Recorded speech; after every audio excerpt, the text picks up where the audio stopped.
Kaixo ekipo, bueno, aurkezpen bideo bat nahi norin euskeraz eta oso harrera imarzeta dudena euskaraz esplikatza, baina, bueno, hemen euskaldun bastante dela ikusita, pixkat esplikautzen nahi zen, egiten duten eta abar, eta, bueno, nerekin konekta honek bali mazu, hemen utziko ditut Instagrama, e-mailaren nire biografian daukezu eta beste link batzuk bai.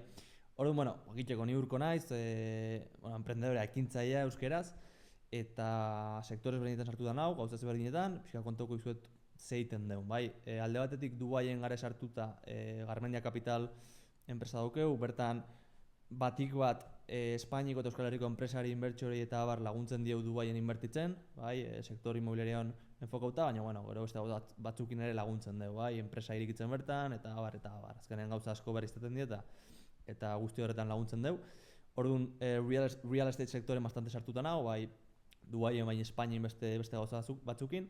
Gero, inteligentzia artifizialakin, adimen artifizialakin pare bat historia ditugu baita ere, alde batetik Clivio daukeu, Clivio da enpresa bat non beste enpresei inteligentzia artifiziala o adimen artifiziala aplikatzen laguntzen dieu, prozesu ezberdinetan, salmentetan, marketingen, atención al cliente, hori enpresa bakoitza ikusi marra, nun dauken zentzue ia aplikatzeko, ez? Osea, azkenean ikusi marra eta hortan laguntzen dugu, eta gero desarrollo egiten dugu adimen artifiziala aplikatzeko, bai?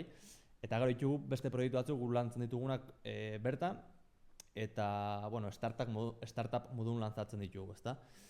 Eta, gauza gutxi gehiago, oso harraro egiten hau den esplikatzea euskeraz, baina, pixkat komentatzearren, edozein gauza idatzi lasai, komenta, edozein duda o galdera, eta, ea euskeraz ere pixkatasun tamoitzen daun, ez? Seguro hemendik ekintzaileek, emprendedorek eta enpresarik eta barrengo diela, así que, placer bat.